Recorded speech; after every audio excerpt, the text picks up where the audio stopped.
అది చదువుతుంటే ఆ సినిమా చూడాలి, చూడాలి అనేది బాగొస్తుందన్నమాట. There is one book I can take to the grave. I think it.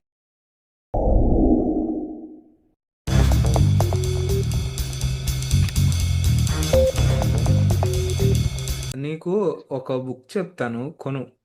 ఏంటంటే నేను కొరియానం అన్న బుక్ కొన్నా అని చెప్పా కదా. అది నేను చదువుతా చదువుతా మా అక్క దగ్గర వదిలేసా. మొన్న మళ్ళీ నేను కట్లూరు నుంచి ఇంటికి వచ్చేటప్పుడు అది తీసుకుని నాకు ట్రైన్లో ఏమీ చేయడానికి లేక నేను చదువుతున్నాను అనమాట. ఇష్టం చెప్తున్నా, నీకు ఆ బుక్ చదువుతుంటే కొత్త సినిమాల రికమెండేషన్లు, పాత సినిమాలు, ముఖ్యంగా నాకు ఓల్డ్ బాయ్తో స్టార్ట్ చేస్తాడు అనమాట మనకి. అంటే మనందరికీ కొరియన్ సినిమా జర్నీ అక్కడి నుంచే కదా స్టార్ట్ అవుద్ది. యాహ్! అక్కడి నుంచి స్టార్ట్ చేస్తాడు ఓల్డ్ బాయ్ నుంచి. నాకు అది చదువుతుంటే ఆ సినిమా చూడాలి చూడాలి అనేది బాగా వస్తుంది అనమాట. ఇప్పుడు నీకు నేను సినిమా లిటరేచర్ అంతగా చదవలేదు. అంటే నీకు సినిమాల గురించి చాలా మంది రాస్తారు. తెలుగులో కూడా చాలా బుక్స్ ఉన్నాయి. నువ్వు బుక్ ఫేర్కి వెళ్ళినప్పుడు నీకు కనపడతాయి సినిమాల నాకు గురించి. చదువు యాప్ ఉంది నా దగ్గర. నేను చదువు యాప్ వాడుతున్నా మామూలుగా. నీకు చెప్తాను అనమాట. రీసెంట్‌గా అంటే ఆ కొరియానం ఆ కొరియానం అనే కొరియానా? బుక్ ఇది సినిమా చదువులో పేరు ఉందా? లేకపోతే విడిగానా? చదువులోనా నువ్వే నాకు చెక్ చేయాలి. తెలీదు. నేను అసలు అమెజాన్లో కూడా కొనలే. నేను డైరెక్ట్గా రైటర్ దగ్గరే కొన్నా పుస్తకం. కొరియానమా? ఆ, పేరేంది? కొరియానం ఆ బుక్ పేరే గీతాచార్య. కొరియను. ఆథర్ పేరు గీతాచార్య. నేను ఆయన దగ్గర కొన్నా. ఆహా! ఏంటంటే నాకు ఎప్పుడన్నా సరే నువ్వు సినిమాల గురించి ఏదన్నా రాయి, రివ్యూ రాయి, ఆ, లేదా ఎస్సే రాయి, ఏదన్నా రాయి, నాకు ఎప్పుడు దానికి వాల్యూ ఉంది అనిపిస్తుంది అంటే నీకు మళ్ళీ సినిమా చూడాలనిపించాలి. అర్థమవుతుందా? నీకు ఆ సినిమా గనక మళ్ళీ చూడాలి అనిపించేలాగా చేస్తే అది బాగా రాసినట్టు. నేను అదే నమ్ముతాను అనమాట ఎప్పుడు. నాకు ఆ ఓల్డ్ బాయ్ ఎస్సే కానీ, లేదా జాయింట్ సెక్యూరిటీ ఏరియా, లేదా ఇంగ్, ఆ, చా చాలా రాస్తారనమాట ఆయన. ఏంటంటే నీకు కొన్ని కొన్ని చోట్ల కొద్దిగా ఆడ్గా అనిపిస్తుంది. అంటే ఏదో పాలిటిక్స్ కొంచెం సపరేట్ అయినట్టు అనిపిస్తుంది. కానీ నాకు విపరీతంగా నచ్చింది ఆ బుక్ మాత్రం. ఎందుకంటే నీకు సినిమా అంత బాగా చూడాలి చూడాలి, నీకు సినిమా ప్రతి సీన్ స్ట్రైక్ అవుతుంది చదువుతుంటే. ఎందుకంటే ఓల్డ్ బాయ్ నేను లాస్ట్ ఇయర్ మళ్ళీ చూసాను అనమాట. అయినా చూడాలనిపిస్తుంది మళ్ళీ. అందుకే చెప్తున్నా, నీకు ఆ బుక్ కొనుక్కో. ఆ బుక్ ఇట్స్ సో నాకొకసారి లింక్ మచ్ ఫన్. పంపి. నాకొకసారి లింక్ పేరు పంపి. నేను రీసెంట్‌గా లెట్స్ సే చెప్పా కదా! మార్చ్‌లో హెల్త్ ఇష్యూస్ వచ్చినాయి. గ్యాస్ట్రిక్, గట్ హెల్త్ మొత్తం గుడిసిపోయింది.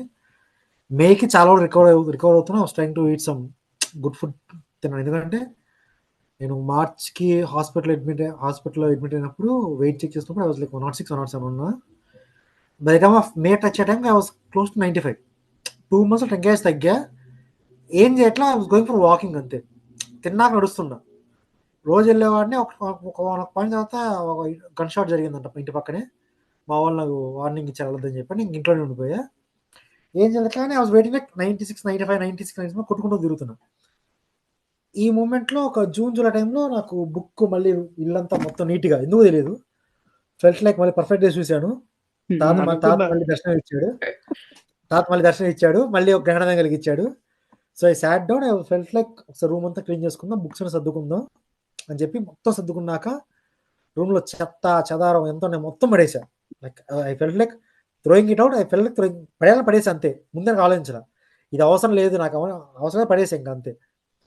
కొంచెం చాలా రూమ్స్ చాలా లైట్ వెయిట్ అయిపోయింది. బుక్స్ సర్దుకుంటున్నా, ఇకిగా పుస్తకం తగిలింది మళ్ళీ.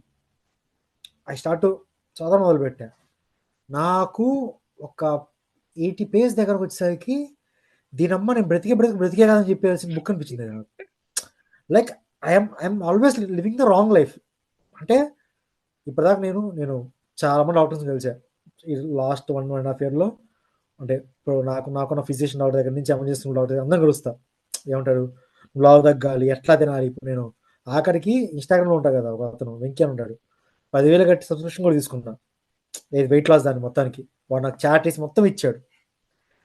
ఎవడు కూడా చెప్పని పాయింట్, నాకు చెప్పలేని పాయింట్ వాడు నాకు క్లారిటీ చెప్పాడు. వీడు ఏమని, నువ్వు 100% తిను, మాకు 80% తిను, 20% వదిలే, ఏమైద్ది, అంతే. వాడు చెప్పిన వీళ్ళు చెప్పే విధానం ఎట్లా చెప్పారంటే, ఇద్దరు చెప్పేది సేమ్ థింగే. ఇప్పుడు వాళ్ళు నాకు ఇప్పుడు నేను న్యూట్రిషన్ కలిసి చెప్పినా వాళ్ళు చెప్పిన ఒక పాయింటే. వీరు చెప్పిన ఒక పాయింటే. కానీ ఇకిగాయలో చెప్పే విధానానికి you feel like doing it. వాడేమంటాడంటే, జపనీస్ వాళ్ళు ఎందుకు అంత బక్కగుంటాడో తెలుసా అని అడుగుతాడు కారణం. 2 రీజన్స్. ఒకటి నడుస్తాడు.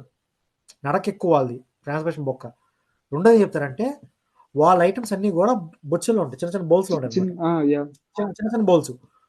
అట్లాంటి వాటిలో 10లో తింటాడు. ఓకేనా? 10లో తినేసరికి వాడికేమైద్దంటే 9 దగ్గర వాడు ఔటింగ్ వికెట్ డౌన్. ఏమని అమ్మనేమో నీకు చాలా తిన్నానురా బాబు అని చెప్పి వదిలేస్తాడు వాడు. మనకిప్పుడు తాలీ ఫీల్స్ ఉన్నాయి కదా! అట్లాగా 80% తింటే చాలు. మనుషులతో ఎట్లా బ్రతకాలి? ఇప్పుడు నువ్వు మనిషి ఎట్లా ఉండాలి? ఎట్లా పడుకోవాలి? అది చెప్పాక ఐ ఫెల్ట్ లైక్ ఇప్పుడు 'పర్ఫెక్ట్ డేస్' నాకెట్లయితే ఒక డివైన్ ఫీలింగ్ ఇచ్చిద్దో, ఐయామ్ లైక్ ఇకిగైని I'm preserving it. Like if there is one book I can take to the grave, I think it's Ikigai for me. నాకు చాలా అనిపించింది. ఇప్పుడు నాకు నేను ఫుడ్ తింటున్నాను అనుకో, చదివా కదా! ఇప్పుడు చదివినప్పుడు చెప్తాను కదా! 2 పేజ్ 3 పేజ్ చదివా దాని మీద. ఇప్పుడు తిన్నప్పుడే కన్నా 80% ఫిగర్ నా మైండ్‌లో తిరుగుతా ఉంది ఇప్పుడు. అదే ఒకడొచ్చి నాకు క్లాస్ పీకినా నాకు ఎక్కదు మైండ్‌లో. పుస్తకం ద్వారా నాకు ఒక 80% ఫిగర్ కరెక్ట్‌గా 80% తిను. ఆ ఎక్స్‌ట్రా ఉన్నాయి చూసావా? తీపి కోసం ట్రై చేయడం, వదిలేసేయి పర్లేదు ఏం కాదు. మర్చిపోయా. హి టాక్స్ అబౌట్ ఫ్లో అన్నమాట. ఫ్లో గురించి మాట్లాడతాడు. ఆ ఫ్లో మాట్లాడినప్పుడు he recommends ways to get into the flow. ఒక ఫ్లో అనే స్టేట్‌లో ఉన్నప్పుడు మనకిప్పుడు ఎఫ్ఎన్‌లో చెప్తారు కదా! వాట్ ఈస్ ఫ్లయింగ్ అంటారు కదా! Same way. ఫ్లో ఉన్న స్టేట్‌లో ఏమైద్దంటే నీకు తెలియకుండా మొత్తం జరిగిపోతా ఉంటాయి. It's like mind memory mapping అని చెప్తాడు. ఆ బుక్ అనేది చాలా చాలా like I'm telling you people who wants to like మార్పు తొక్కతోని పెద్ద పెద్ద వాడను గానీ, who wants to be a better person compare to what they are, they can try Ikigai. అది మళ్ళీ సోది క్లాస్‌లో ఉండదది. నేను గ్యారంటీ ఇస్తా. వాడు చెప్పాడు లేదా చెప్పేది కూడా 1947లో ఇట్లా జరిగింది. సైంటిస్ట్ ఇట్లా చేశాడు. దానివల్ల ఇది అయింది. ఇదే దాన్ని జపనీస్ వాళ్ళు ఎప్పటి నుంచో వాడుతున్నారు. ఏం చేస్తున్నారు తెలుసా అని చెప్పి స్టార్ట్ చేస్తాడు. నువ్వేంది నీ క్వశ్చన్ స్టార్ట్ చేస్తే ఆన్సర్ వాడు చెప్తాడు. అది చాలా బాగుంది. And I got this hard copy. ఇక్కడ $25. ఇండియాలో $200, $300. చాలా చీపర్. నా నా బ్యాగ్‌లో పెట్టుకొని తిరుగుతా ఉన్నా. నేను మహా అయితే ఒక సగం పుస్తకం చదివా అంతే. మిగతా చదివినా ఇప్పుడు నిన్న ట్రైన్ జర్నీలో అతను వెళ్ళిపోయాక ఒక 10 పేజీలు చదివా. 10 పేజీలు చదివినా కానీ గుర్తుండిపోతుంది బుక్. నాకు ఇప్పటిదాకా మా నాన్న నాకు డాడీ సైకాలజిస్ట్ కదా! సో నాకు ఈ బుక్స్ అలవాటు ఇంట్లో పడుంటాయి.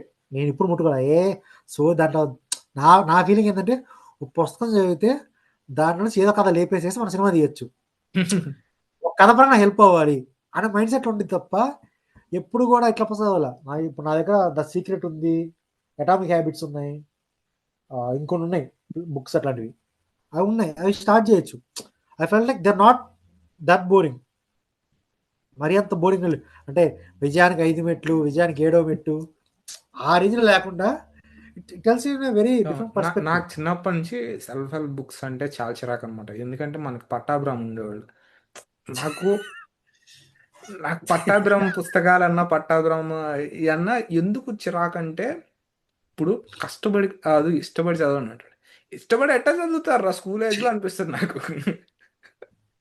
అర్థమైందా? అదే ఏంటంటే నువ్వు ఆ ఇష్టపడడం అనే ప్రాసెస్‌ని ఆయన సరిగ్గా చెప్పడు. he doesn't define the way to చిన్న reach the process. అదే ఇప్పుడు నువ్వు ఆ ప్రాసెస్‌లోకి ఎలా ఎంటర్ అవ్వాలి అనేది చెప్పకపోతే నువ్వు కోట్ చెప్పి వేస్ట్. ఎందుకంటే అది జస్ట్ కోట్.